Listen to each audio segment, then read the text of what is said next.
ఈ వీడియోలో మనం రెండు పర్స్పెక్టివ్స్ చూద్దాం. ఒకటి మియన్మార్ది, ఇంకొకటి బ్యాంకాక్ది. అది మియన్మార్ కంట్రీలోని మండాలే అనే second largest city with population of 1.5 million. March 28, 2025 మధ్యాహ్నం 1 గంటలకి జనాలు మొత్తం ఎవరి పనులు వాళ్ళు పూర్తి చేసుకుని లంచ్ కి బయలుదేరుతున్న టైంలో అనుకోకుండా ఏదో అలజడి, భూమిలో సంభవించిన ఏదో మార్పు. ఈ సగాయంగ్ ఏదైతే మండాలే సిటీలో ఉన్న ప్రాంతం ఏదైతే ఉందో అది ఇండియన్ ప్లేట్ అండ్ యూరోషియన్ ప్లేట్ అనే రెండు టెక్టానిక్ ప్లేట్స్ కలగలిసిన ప్రాంతం. అయితే సడన్ గా వెదర్ చేంజెస్ వల్ల లేక భూమిలో పెరుగుతున్న వేడి వల్ల తెలియదు కానీ 10 కిలోమీటర్ల లోతుగా అండ్ 17.1 కిలోమీటర్ల వెడల్పుగా ఈ టెక్టానిక్ ప్లేట్స్ రెండు సార్లు, ఒకసారి 7.7 మాగ్నిట్యూడ్ తోటి, ఇంకోసారి 6.4 మాగ్నిట్యూడ్ తోటి ఒక రేంజ్ లో కదిలాయి. అంతే, ప్రజలు అప్రమత్తం అయ్యేసరికి విధ్వంసం. మియన్మార్ లో బిల్డింగ్స్, బ్రిడ్జెస్ కూలిపోవడం, జనాలు రోడ్ల మీదకి వచ్చేయడం క్షణాల్లో జరిగిపోయాయి. ఇలా ఉండగా మండాలే అనే లొకేషన్ ఏదైతే ఉందో అది థాయిలాండ్ లో ఉండే బ్యాంకాక్ కి సుమారు 1300 నుంచి 1400 కిలోమీటర్ డిస్టెన్స్ ఉంటుంది. ఇప్పుడు మనం బ్యాంకాక్ పర్స్పెక్టివ్ లో చూద్దాము. బ్యాంకాక్ లో మధ్యాహ్నం 1:30కి. ఇక్కడ గుర్తుంచుకోవాల్సిన విషయం ఏంటంటే బ్యాంకాక్ కి మియన్మార్ కి ఒక 30 నిమిషాల తేడా ఉంటుంది. ఎగ్జాక్ట్లీ మియన్మార్ లో 1 గంటల ప్రాంతంలో ఆ భూమిలో సంభవించిన ఎర్త్ క్వేక్ యొక్క వైబ్రేషన్స్ బ్యాంకాక్ ని తాకిన సమయం వచ్చేసి 1:30కి.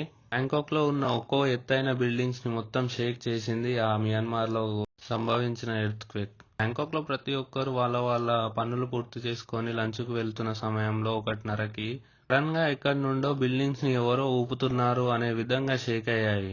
దానితో అప్రమత్తమైన జనాలు ఏమాత్రం ఆలస్యం చేయకుండా రోడ్ల మీదకైతే పరుగులు తీశారు. మనం చూసుకున్నట్లయితే సుకుంబిత్ ఏరియాలో ఉన్న చాలా బిల్డింగ్స్, ఎత్తైన బిల్డింగ్స్ లో టాప్ ఫ్లోర్ లో ఉండే స్విమ్మింగ్ పూల్ వాటర్ మొత్తం ఆ వైబ్రేషన్ షేక్ కి కిందికైతే రావడం జరిగింది. ఇప్పుడు చూస్తున్న ఈ వీడియో క్లిప్పే ఆ బిల్డింగ్ ది. చెతుచాక్ అని చెప్పి ఇంకో ఏరియా ఉంటుంది. ఆ ఏరియాలో అండర్ కన్స్ట్రక్షన్ అవుతున్న ఒక బిల్డింగ్ అలాగే కుప్పకూలిపోయింది. ఈ వీడియో అందిస్తున్న నేను కూడా ఆ సిచ్యువేషన్ లో లైవ్ లో ఉండే. నేనున్న బిల్డింగ్ కూడా షేక్ అయింది. 22nd ఫ్లోర్ నుంచి మేమైతే కిందికి రావడం జరిగింది బై స్టెప్స్. నేను యాడ్ చేస్తున్న క్లిప్స్ వచ్చేసి నేను రికార్డ్ చేసినవి ఆ మూమెంట్ లో.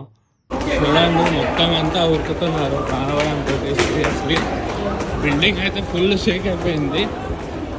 22nd ఫ్లోర్ నుంచి దిగినాం. ఇప్పుడైతే అన్ని బిల్డింగ్ల నుంచి బయటకు వచ్చి చూడండి.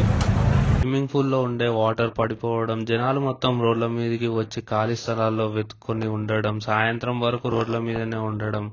ఇలా అయితే బ్యాంకాక్ లో ఒక రోజు గుర్తుండిపోయే రోజులా మిగిలిపోయింది. అఫీషియల్ గా ఉన్న న్యూస్. ఈ వీడియో చేస్తున్న సమయానికి అంటే మార్చి 29, 3 గంటల సమయానికి మియన్మార్ లో 1000కి పైగా చనిపోయిన జనాలు అండ్ 2000కి పైగా జనాలకి ఇంజురీస్. అదే బ్యాంకాక్ లో చూసుకుంటే 6 మంది చనిపోయారు, ఇంకా 50 మంది బిల్డింగ్ శిథిలాల కింద తప్పిపోయారు.